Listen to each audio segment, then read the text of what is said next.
இங்கே பாருங்க. ஹலோ வணக்கங்க. இங்கே பாருங்க, 4 தட்டு இருக்குது. இது ஃபங்க்ஷனுக்கு போகும்போது ஒருத்தங்க ஒரு விதமாக கொடுப்பாங்க. ஒரு ஃபங்க்ஷனில் இந்த வீட்டுக்கு அழைச்சிக்கிறது, கல்யாணம், இந்த காது குத்து ஃபங்க்ஷன், இதுக்கெல்லாம் கொடுக்குற கிஃப்ட்டு பொருள் தான் இது. இதில் இப்படி கொடுக்குறது சரியா இல்லையா, இல்லை இப்படி கொடுக்குறது கரெக்டா அப்படின்னு நீங்களே சொல்லுங்கள். நானும் சொல்கிறேன், இப்படி கொடுக்குற தட்டுங்க தான் யூஸ் ஆகும் வீட்டுக்கு. இப்படி கொடுக்குற தட்டை நம்ம எந்த பயன்பாட்டுக்கு இதை யூஸ் பண்ணலான்னு நீங்கள் சொல்லுங்கள். சில அறிவாளிகள்லாம் இருக்கிறாங்க, சில அறிவாளி இல்லாத அறிவு இல்லாதவங்களும் இருக்கிறாங்க, அறிவு இருக்கிறவங்களும் இருக்கிறாங்க, அறிவு இல்லாதவங்களும் இருக்கிறாங்க.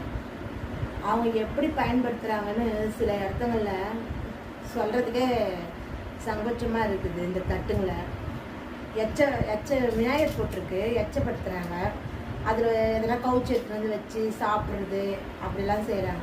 நான் என்ன யூஸ் பண்ணுவேன்னா, தண்ணி பிடிச்சிக்கிறவங்கள அந்த குடத்துங்க மேலே இதை மூடுவேன். இந்த தட்டுங்களெல்லாம் பதார்த்தம் எதனா வச்சு சாப்பிடலாம்.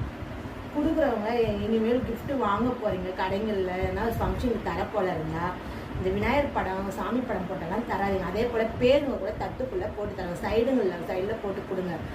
இப்படிலாம் கொடுத்து தெய்வத்தையும் நம்ம இது படுத்துகிற போல இருக்குது, எச்சப்படுத்துகிற போல அது பொருள் வச்சு சாப்பிட்றவங்க. சில பேர் அதை எப்படி பயன்படுத்தணும்னு அறிவாக பயன்படுத்துவாங்க, சில பேருக்கு எப்படி பயன்படுத்த தெரியாதவங்க பயன்படுத்துகிறாங்க. அதை நீங்கள் தான் கமெண்ட்டில் சொல்லணும் எப்படி பயன்படுத்தலாம்னு.